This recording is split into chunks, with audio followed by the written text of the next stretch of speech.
Well, hello, friends, and welcome back to a new season of the New Age Tour Guide podcast. If this is your first encounter with me, I'm Trish Murray, and this podcast is really about sharing content and creative ways of navigating these age-changing times. And that becomes a threshold for some listeners. Are you seeing or feeling the cultural, social, economic, political landscapes shifting? If you aren't sure how to make sense of what's happening in our world right now, season 1 might be of benefit to you. I draw on a variety of viewpoints with the intention of broadening our perspective and creating a different level of awareness around what's transpiring in the outside world, the external circumstances of our life on planet Earth. I draw from astrology and psychology, and I even tune into some of the most compelling ideas that I've found that have been pointing to the possibility that humanity is moving through a really significant turning point. But in season 2, I'm going to bring you into new thresholds. I'm going to use a specific framework developed by Dr. David Hawkins, the map of consciousness. And I'm going to combine that with examples and insights and stories from my own Eat, Pray, Love journey, and share a little bit about how I think we can shift and anchor new levels of consciousness and find our way to truly thrive in this new age. Now, moving with the spirit of this new age of authenticity, let me say that I'm not a coach and I'm not a counselor, I'm not a therapist. I don't profess to have all or any of the answers. I'm not using this podcast, or my Substack channel for that matter, to monetize products or services or to sell programs or courses. Not that there's anything wrong with any of those things. You will probably have the best experience, though, if you engage with what I share from an understanding that this space is a place where I'm fostering my own creative expression. It's a space that I've dedicated for myself to share ideas and theories that I'm working with, inspirations and insights that I'm gathering from a wide array of directions, and where I'm testing what it is to live as a sovereign soul.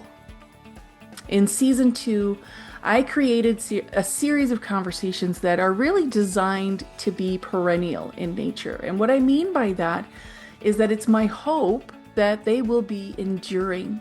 They will be timeless in some sense, and that they will be relevant for people at multiple points through this collective evolution that we're engaged with right now.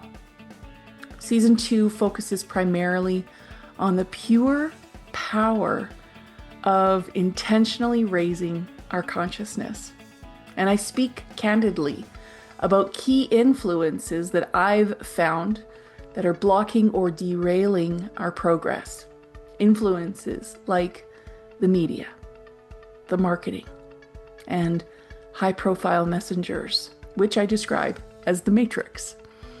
Throughout season 2, I also share examples from my own journey in the last, say, 10 or 15 years about how these influences really showed up for me. Like how I went from being completely triggered by President Trump to cycling through the entire map of consciousness in one night after almost losing my niece's dog this summer. Each season has 9 episodes, and at this point, I plan to do 3 seasons. The first 5 minutes of each episode is video so that you can see who you're listening to and maybe give yourself a little bit of confidence that you're not tuning into something that's been AI generated. You're not. You're not. But then I intentionally shift gears and move into a pure audio podcast because the one thing that I have found to be absolutely true above all else when it comes to shifting consciousness is that we intentionally need to tune out the distractions in order to tune in order to listen for what we need to hear today. We need to be able to create some space so that we can shift our minds and prepare our hearts and listen and reconnect with our soul's voice of wisdom so that we can find truth and wisdom in the directional insights that have the most meaning for us. So let's dive in to a tour of David Hawkins' Map of Consciousness.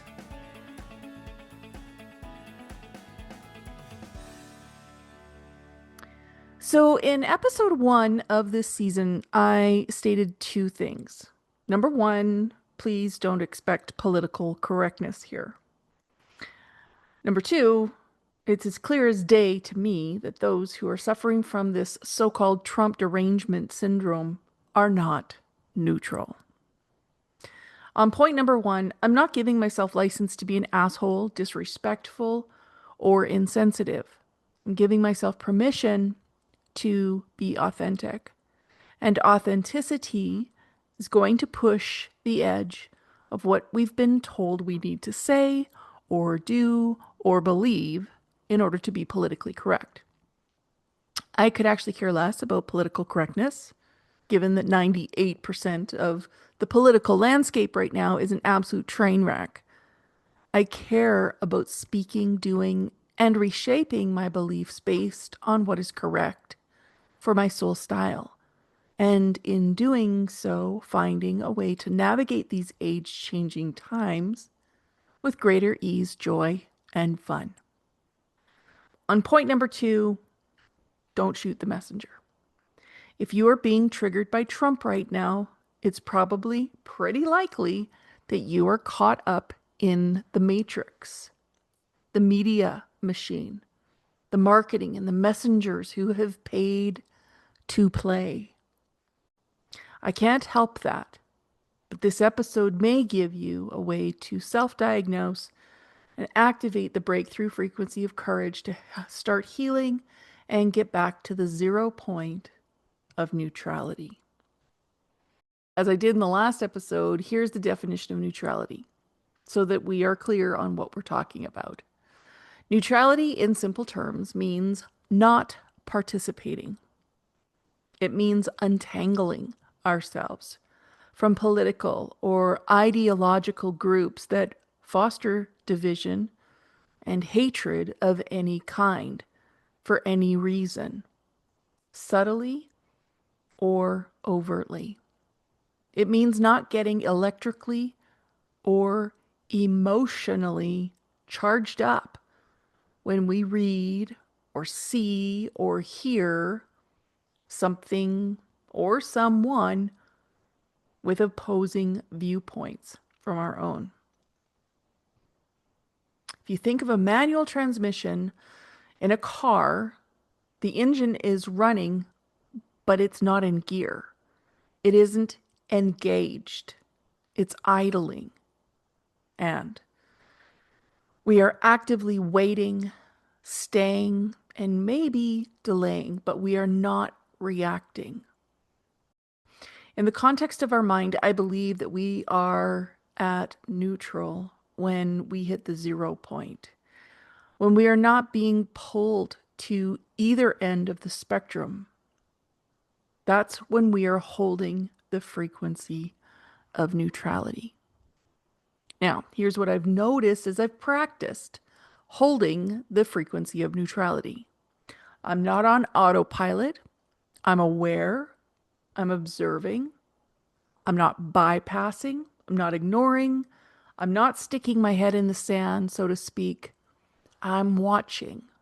I'm listening. And I'm considering. My perspective actually expands and my perception shifts when I hold the frequency of neutrality. If you listen to episode 1 of this season, you know that I also spent a lot of time gathering information from divergent sources. I moved beyond my usual sources and I started opening up to hear a variety of different paradigms or worldviews. So While neutrality can feel like nothing is happening, like we are literally idling in neutral and not moving, that doesn't mean that nothing is happening. When we're in neutral, we can breathe. Perhaps in a future conversation, I'll talk about the power of consciously breathing. We can take in our surroundings. Staying with the car engine metaphor, we can pull over to the side of the road and check in with ourselves.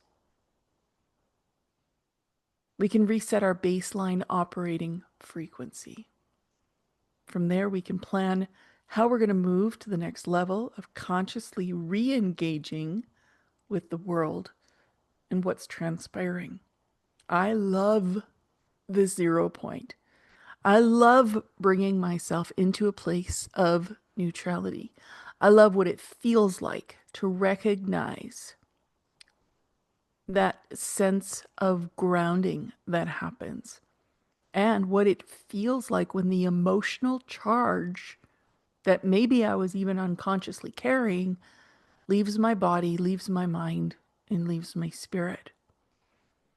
I probably love it because I have certain markers in my soul style, like Gate 52 in human design, which is hitched to my conscious moon.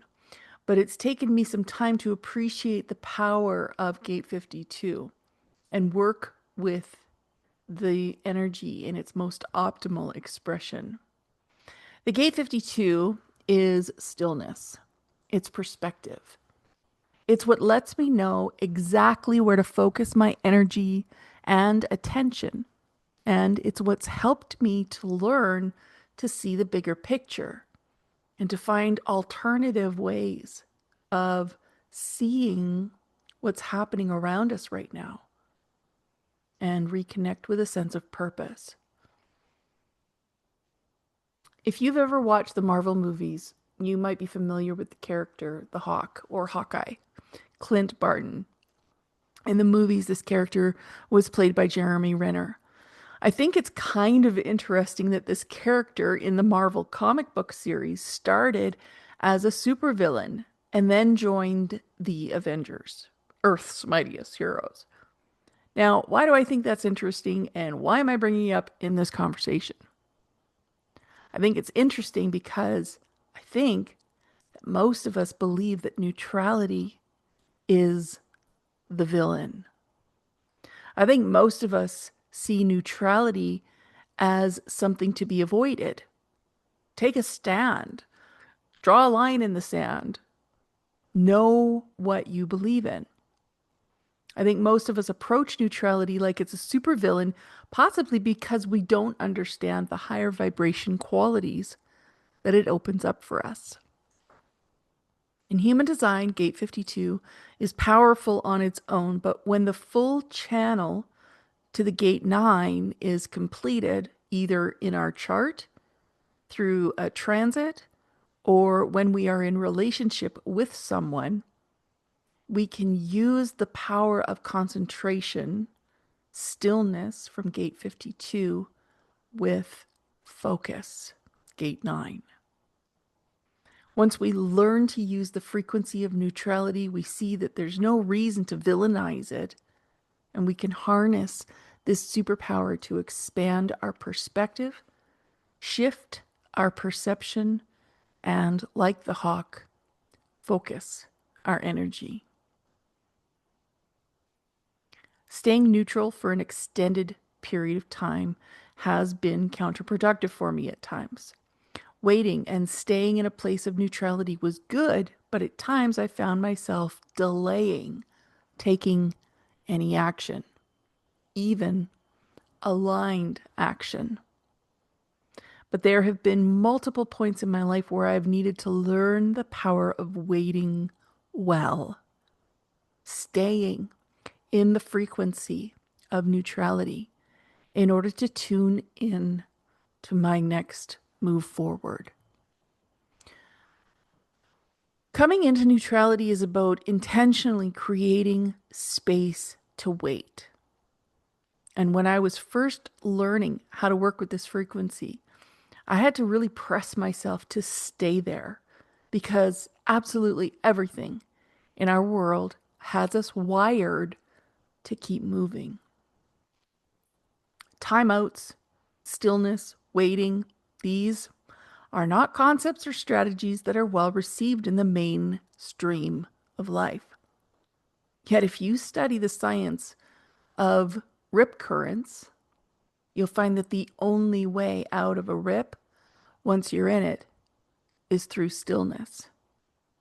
Oceanographers will advise you that if you try to swim out of the rip, you will drown. You know what their advice is? Stillness, surrender, floating.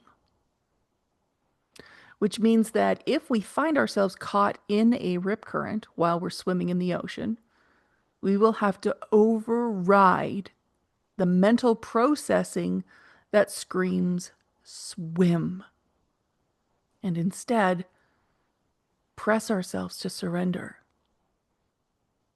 We will succeed if we move into stillness. And as noted in Hawkins' research, we will need to learn to trust that in stillness, the current will float us out of the rip and eventually back to shore. Go back to Hawkeye and the Marvel stories.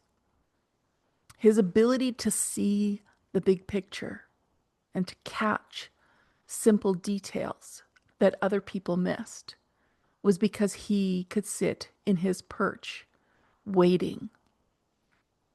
He could stay still and wait for the intuitive or instinctual cues that it was time to move. So let me give you an example. In around 2007, I started to get a sense that something needed to shift in my world, probably my career world, although I don't know if I was that specific at the time. I didn't have a clear sense of what it was. I was just coming up on the age of 37, and I didn't learn until long after that this is actually sort of the entry point to our midlife shift. So a lot of what I was experiencing was being fueled by that midlife shift. Now, I didn't know if I was percolating on a career shift or on something, a geographic shift. I just didn't have that sort of clarity. And I didn't have a consistent spiritual practice at the time. So getting still and staying still was not something that felt familiar or comfortable for me. What I knew was that I was feeling a deep need to move, but it was 100% reactionary. I wasn't feeling a move toward something. I wasn't responding to an opportunity that felt good or interesting or fun. Actually, I was actually feeling a need to move away from something. I was feeling more of that flight response that comes when our survival instincts are activated. I was feeling like I needed to swim my way out of something. Now, I had been through the ringer in my job leading up to this point, and I was working with who I refer to as the benevolent dictator, and in some ways, I was really feeling an undiagnosed sense of burnout. Like when you stay too long at a party, but you really don't know how to leave it. If I had understood the power of neutrality then, I probably would have made different choices, but as it was, I took myself to Africa for 6 weeks on a missions trip. I was building houses and walking miles and miles and miles. And I was sitting with people who were dying from HIV and AIDS. And I really left no space during this period to simply be still. Coming out of Africa, I can tell you two things. Number one, I'm not convinced that anything that I did there changed things for the community or the people. And number two, it took me a decade for me to understand how the community and the people and that continent changed me. I personally feel that there is a very powerful energy that runs through the continent of Africa and the Middle East. And I think that that's why there has been so much war and aggression in various regions in that area. But I'll leave that for another day. I'm grateful for the experience of being so out of my comfort zone in Africa that I wanted to get back on a plane on day 7. I did not want to stay, but the circumstances were not in any way aligned to allow me to leave ahead of my team. So you can imagine maybe the surprise that I felt when by day 42, I was searching for ways to stay longer. Now, there's a whole lot more that I could say about the waiting, staying part and Africa, but let's move on. I spent 6 weeks mostly with women, and women who held a place of understated prominence in their community. They were elders, they were healers, they were way showers in their community. We all had our own perspectives of each other, and we carried specific perceptions that could make us friends or foe. They probably saw another 8 entitled Westerners coming to fix their world, to fix their culture, to fix their community, to fix them. If so, you'd never have guessed it, because they walked with us with grace. And we probably saw a food supply problem, a water problem, a poverty problem, a great gender equality problem, a corruption problem. Were we as graceful as they? I don't know. This journey was challenging on multiple levels. I was traveling with 7 other people that I didn't really know very well. We weren't staying in a 5-star resort, but we stayed in a clean and a very modest campus. It was only the 3rd time that I had left Canada in my life, and it was the first time that I was a visible minority. I couldn't understand the dominant local languages, and only 3 of the 12 women who were our hosts were skilled in English. I missed most of the cultural nuances and didn't grasp the unspoken rules of their society until months after my return. But this is where I learned the first lesson of neutrality: non-judgment. Entering this 0 point of neutrality, where there was no us or them. There was no right or wrong. There was no good or bad. There was no rich or poor. At the 0 point, we all just were together. They probably had to let go of as much as we did in order to stay in this neutral zone. What they had to let go of in terms of perceptions, I can only guess. I know what I had to let go of. The perception that they were have-nots. The wars, the poverty, the staggering amounts of foreign aid, the NGOs, which is how I arrived there, and the high-profile celebrity do-gooding wasn't improving measures of quality of life for the people that I was seeing for the 6 weeks that I was there.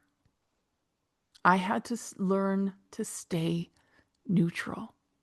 I had to let go of the judgments, and there were many. There still are. I had to wait and stay in a physical, emotional, mental, and spiritual space that I didn't want to be. And I had to learn the first lesson of waiting well. Now, trust me, I still don't have words to describe what I think is a profound level of arrogance when foreigners go somewhere trying to fix problems that we don't know anything about, especially when our own countries and our own people are dying and are in decline. But I wasn't thinking this at the time. It's what I think of now. When someone asks me if I would ever go back or if I would step into another experience like this. And it's one of the ways that I bring myself back into the frequency of neutrality when I start to feel pulled to one end of the spectrum or another. And it's what brings me back into remembering where I learned to wait well. So I'm grateful for the experience. I am grateful for the moments of stillness that covertly emerged quite unexpectedly as we walked the dirt roads, as we sat in rooms with death and the dying, and as we listened to our guides talk with their people. I'm grateful for meeting my guides, my mentors, my teachers, and my fellow travelers and learning that doing nothing didn't mean nothing was happening. But coming out of Africa, I learned the power of waiting in a space of non-judgment and staying in a place of neutrality for longer than often feels comfortable until I could find something that I consistently feel is pulling me forward towards my next step. Now, in human design, there are 5 types that most people who are interested get modestly or moderately acquainted with. And each type has a waiting strategy. Whether you're a manifestor, generator, manifesting generator, projector, or reflector, we all have a specific way that we are designed to wait. If we can learn how to stay in a place of neutrality, probably longer than is comfortable, and to use that 0 point of stillness, we will find our next step forward, and it will be in perfect alignment with our soul's blueprint. And it comes with waiting well. Africa taught me how to wait well.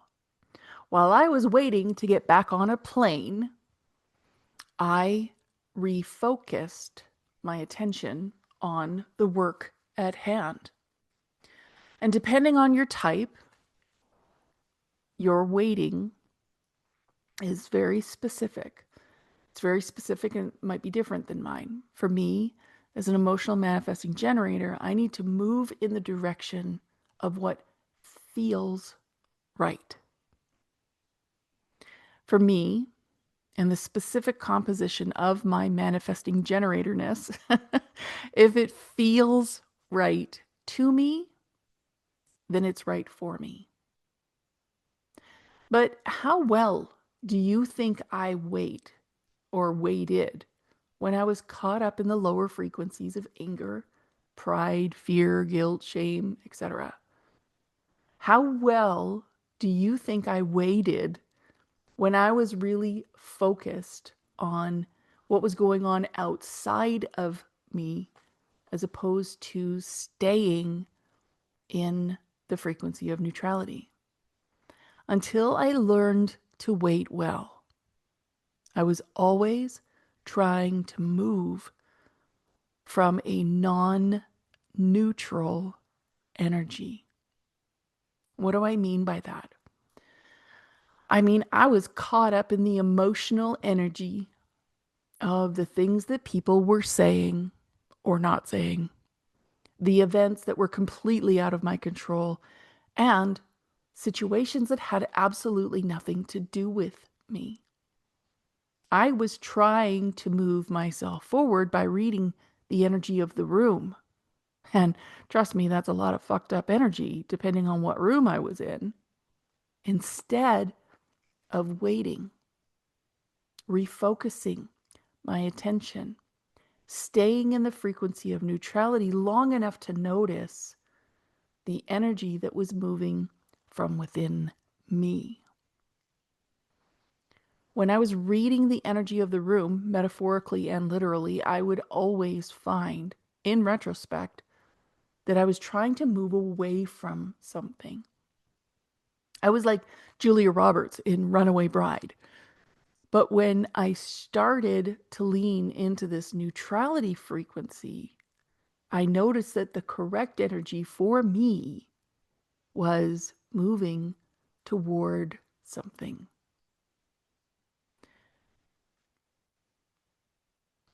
It's been a really important distinction for me. Moving away from something or moving toward something.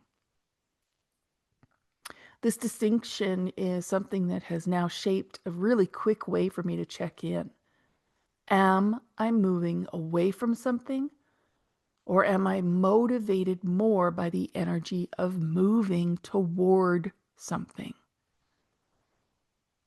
Is the energy repelling me away from something, or is the energy attracting me, drawing me in toward something? In 2012, when my soul retired from marketing, it was a feeling of moving toward something, my psychology degree, and the possibility and the potential of what could be. In 2019, when I started the process of closing my yoga business, it was the energy of moving or running away from something. I had a disconnect occur with my landlord, and instead of trying to work it out, which was 100% ego on my part, I just canceled my month-to-month lease and left. Now, there's more to that story, which I'll save for another day, but the toward versus away energy has been guiding my moves from one geography to another. It's been guiding me through a variety of different healthcare approaches, wealth strategies, and starting and ending relationships with compassion instead of chaos. It has been this practice of waiting well, refocusing my energy, and staying neutral that has helped me get clear on how I was going to mash up my version of entrepreneurship to experience more stability, more sustainability, to be both strategic and to be soul aligned in it.